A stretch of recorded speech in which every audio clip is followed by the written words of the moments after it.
पप्पू यादव ने करा है, वो इसके लिए क्षमा मांगे सभी साधु संतों से, पूरे देश के हिंदुओं से। अगर चंदा चोरी का विषय है जो राम मंदिर में हुआ है, ये हमेशा से विरोध। मुझे लगता था ये अंधभक्त दुम दबा के भाग गया, लेकिन जैसे ही सत्ता को विपक्ष ने घेरा, ये तो जाग गया। और चोर चोर मोसेरे भाई, ये तो चोरों की मंडली है। पप्पू यादव ऐसे गुल्लक लेके पप्पू इस उम्र के अलावा भी ऊपर जाना है। पप्पू यादव जहाँ देखी तवा परात, वहीं बिताई सारी रात। तेरी भी जली ना।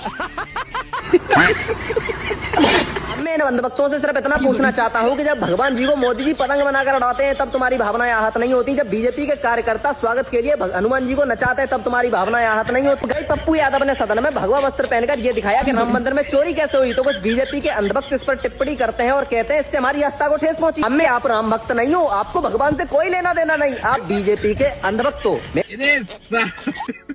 अब गौ माता को राष्ट्र माता बनाने के लिए भाई ये दूसरा चरण है, अभी पता चलेगा। वही लोग हैं जो हमारी गौ माता को कह रहे हैं कि राष्ट्रीय पशु नहीं। अरे गौ माता तो स्वघोषित राष्ट्र माता है, उसको किसी को राष्ट्र माता घोषित करने की आवश्यकता नहीं। चलो टंगला जी, क्या हुआ जी? कहाँ जा रही हैं? मैं वो थोड़ा सा बिना सांसद जा रही हूँ। सांसद जा रही हैं? जी, जी। अच्छा ये बताइए कि आपको बॉलीवुड में काम कैसे मिल गया? टांग उठाते टैलेंट के दम पे, टैलेंट के दम। किसी की मैच्योरिटी की एज होती है अपनी।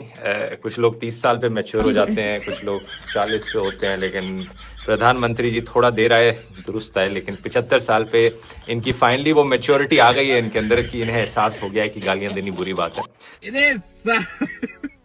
तो दोस्तों जैसा कि राम मंदिर में चोरी हुआ था, तो उसी को लेकर पप्पू यादव ने संसद के बाहर एक कॉमेडी शो किया और उसमें बताया कि कैसे चोरी हुआ है।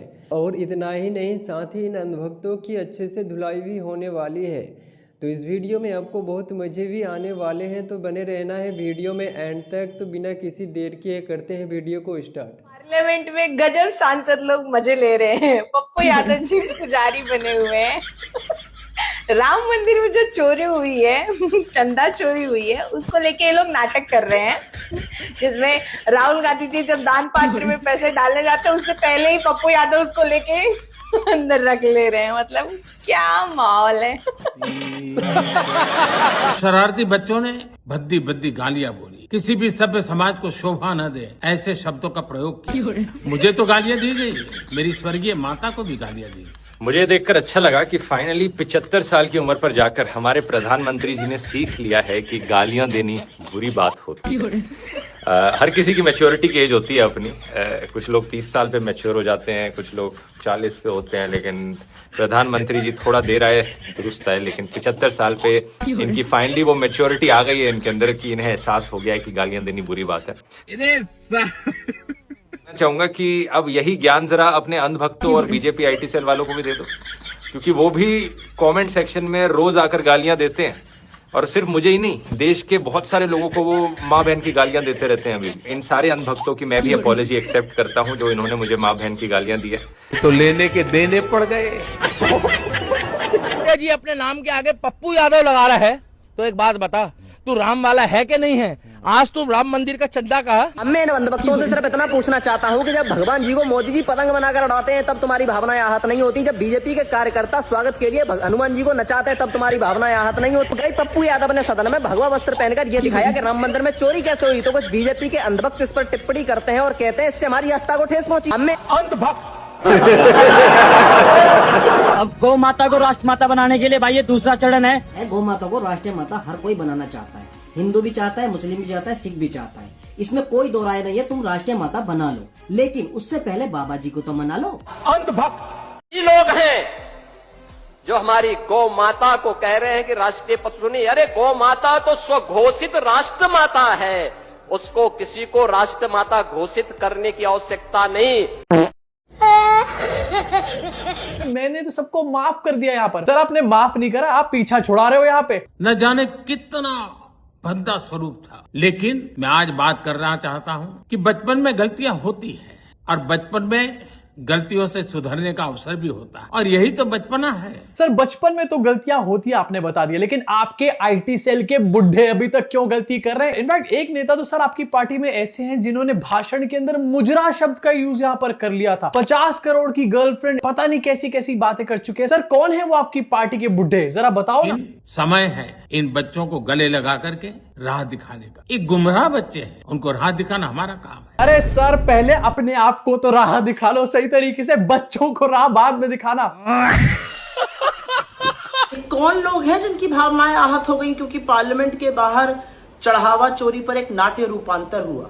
आपकी भावनाएं तब आहत नहीं हुई थी जब असल में श्री राम के मंदिर में चढ़ावा चोरी हुई, डाका पड़ा, करोड़ों श्रद्धालुओं की आस्था पर हमला किया गया, दिन दहाड़े उसकी हत्या की गई, और इसमें सारी की सारी बीजेपी और संघी नेता शामिल थे। तब आपके मुंह से एक शब्द नहीं फूटा था?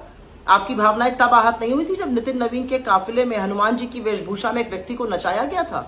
आपकी भावनाएं तब आहत नहीं हुई थी जब प्रभु राम को छोटा सा बच्चा दिखाकर उनकी उंगली नरेंद्र मोदी के हाथ में थाम दी गई थी? आपकी भावनाएं तब आहत नहीं हुई थी? नहीं। तो दोस्तों आप लोगों को क्या लगता है कि इसने सही बताया या गलत? इस पर आपका क्या प्रतिक्रिया है, आप बता सकते हैं। जब अयोध्या जी में प्रभु राम के छोटे छोटे कटआउट और नरेंद्र मोदी के आदमकट कटआउट लगे थे, अब आ गए आहत भावना की बात करने वाले।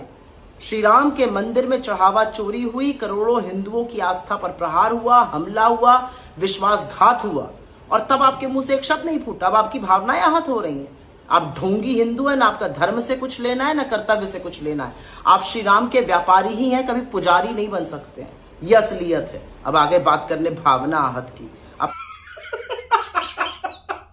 भाई साहब बता नहीं सकते कैसे इंसल्ट का बेइज्जती हो रहा है चित्रा त्रिपाठी का। भाई साहब चिथड़ा उड़ा दिया। सभी कांग्रेस वाले को देख रहा हो, अंधभक्त बोल रहा है। वो पार्लियामेंट में तो बोल ही दिया, वो शहजादा जो सबको, हमने गोदी वाले लोग को भी अंधभक्त कहा। देखो तो सही, ये भाजपा के अंधभक्त की भाषा है, एंकर की नहीं है। अच्छा।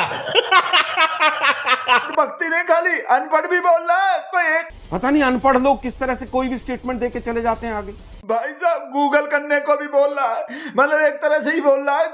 आलोक शर्मा तो भाई साहब ऐसा चिथड़ा उड़ाया है, ये लेटेस्ट हुए हैं इंसल्ट के बेइज्जती। आपको लगता होंगे पुराना है, शायद पुराना है, डेली हो जाता है नया, रिन्यू नहीं होता। जैसे पैकेज होते हैं वो होते हैं, रिन्यू करवाते हैं।